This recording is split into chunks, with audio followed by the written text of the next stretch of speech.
Hi, yes, it's Gabriela Batista. What am I calling about? I'm calling all first-time buyers. I've got an awesome YouTube video coming out on Thursday talking about condo fees in Toronto.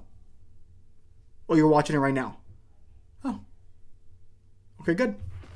So thank you for picking up my call. My name is Gabriela Batista, Homes into Reality, and this is episode 3 of the First-Time Buyer To-Do List, the video series I do once a month, talking about different things first-time buyers can do to help themselves get ready to be a first-time buyer in the Toronto real estate market. This month we're going into condo fees, what they are, what they're used for, why do we pay them, all that fun stuff. But by the end of the video, you're going to get a good sense on what a condo is, what a condo fee is supposed to be used for, and why they're not a bad thing. By the end of the video, if you still had any more questions about being a first-time buyer, about condos, whatever it may be, you have in the description my information, my phone number, my email, and a link to book a calendar call with me.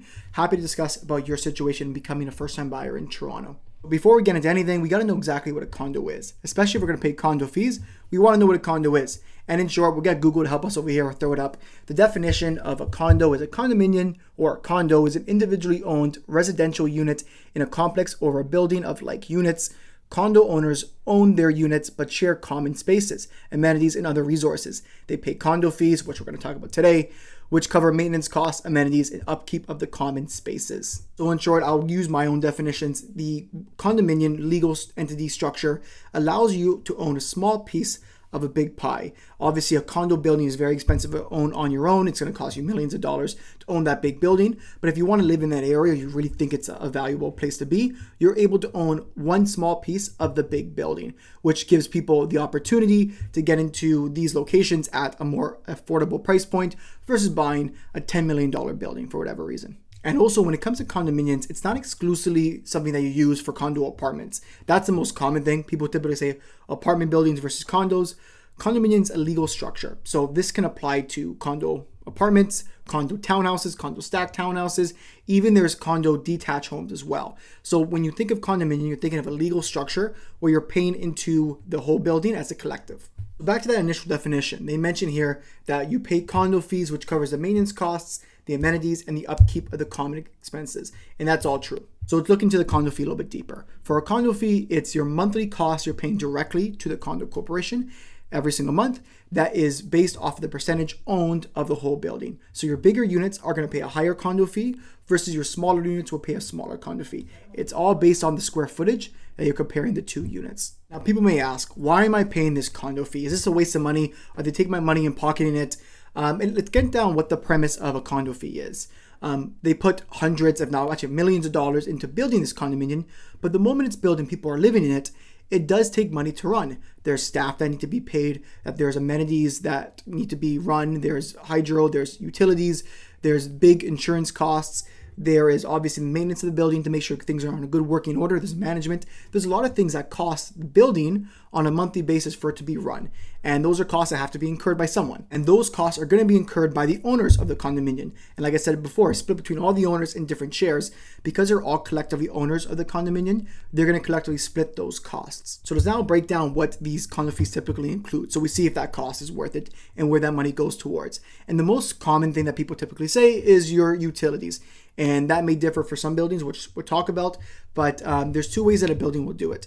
Either number one, they will not include utilities, and they will separately meter every single unit. So this unit used $50 for hydro, they're going to be charged $50 per hydro. But they have to have that infrastructure in place for the condominium to separately meter every single unit. Sometimes they don't. So a lot of the times, maybe it's water, maybe it's heat, they will have one large cost of heat for the entire building, and that cost will not be pushed back to the owners. It'll be taken through their monthly condo fee. What I typically see right now is that your newer buildings tend to not include any of your utilities in that condo fee. And that's because they have the infrastructure in place to separately meter every single unit and directly bill the condo unit owner or the tenant. And you find with buildings that are a little bit older will include more utilities. So let's say your buildings that are 30 years plus old, they usually include all your utilities in that condo fee because they didn't have the infrastructure at the time to separately meter the units. Buildings between, let's say, 5, 7 years old, even 10 years old, may include heat and water in your condo fee, but not hydro. So you find the older you get a building, the more that is included, and the newer you get, the less is included. The second most obvious thing is your condo fees going towards things like amenities.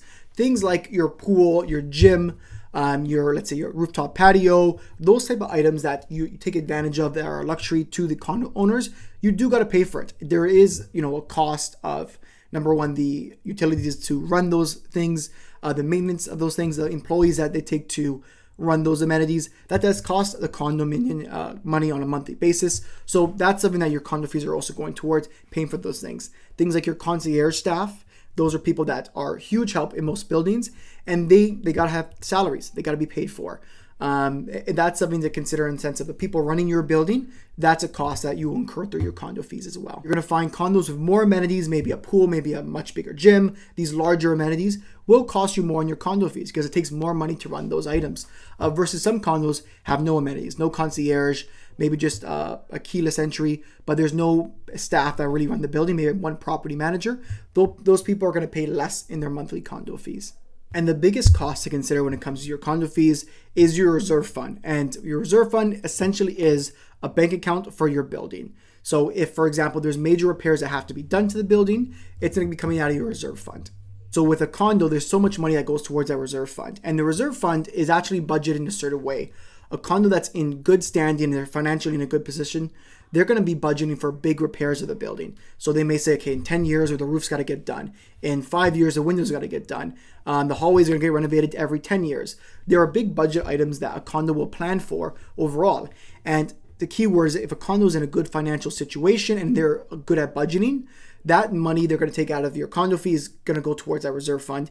And they're going to say, okay, this is enough money for us to pay for these expenses as they go along.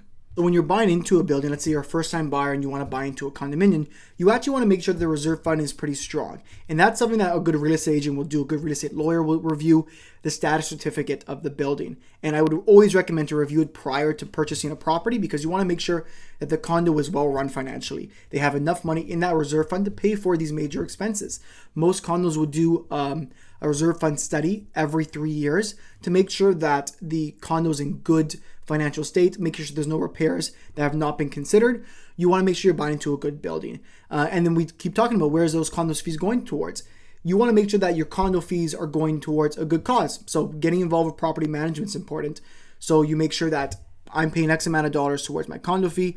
It's going to a good spot. I know these repairs are going to get taken care of and my money's getting put to good use. The best way for me to compare it is this. If you're in a freehold property that you own yourself, let's say it's a house, and the roof breaks down, replacing the roof just by itself from your money, because you're the only person that owns this freehold house, you're going to be spending anywhere from $10,000 to $15,000 getting a new roof done on that house. It's a lot of money to pay up front. Versus a condo, all of that risk is shared amongst all hundreds or maybe several dozens of unit owners. And you're all paying towards that roof being repaired through your condo fees, and it's being held in that reserve fund. So the idea is with a freehold, you're one person responsible for that one cost. Versus a condo, you are one of many people responsible for that cost. A little bit of a higher maintenance cost, actually a lot more of a higher maintenance cost, but it's spread out equally proportionally through many different unit owners. So when people tell me that, oh, condo fees are no good, it's a waste of money, they're just stealing my money, what I'll tell you is this. Your condo fees are going towards the building that you're buying, maintaining the building that you're buying, making sure that the building's in good standing, it's being run properly. If you think your condo fees are too high, it's probably not because the condo fees are a scam or a joke. It's probably because you're buying into a bad building or a building that's not managing their funds properly. The buildings that have good reputations, they tend to have good condo fees, and you know your money's going towards a good spot. So what I would tell you, instead of saying, hey, my condo fee's a second mortgage, no, your condo fees going towards the maintenance items that you'd have to do living in any property. If it's a house, a condominium, a townhouse, whatever it is, they're taking care of those costs, and you're giving them money, so they have the money themselves, and you know that money's gonna be allocated toward what needs to get done. I hope this helps giving you an understanding what condo fees are. It's not money just being taken away for you for no reason. It's going towards the ownership of the building.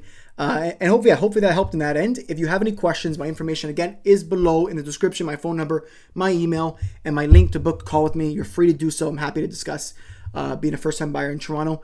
If you have any questions, reach out. And as always, that is episode 3 of First-Time Buyer To-Do List. We'll be back next month with another video, and we're back every single week with more first-time buyer content, people looking to buy their first home in Toronto. Take care. Have a great week. Talk soon. Was that a good video? Yeah, I thought it was okay. Yeah, it was good. Yeah, we'll do another one next month. Yeah. Oh, you're gonna. Oh, that was. I don't know.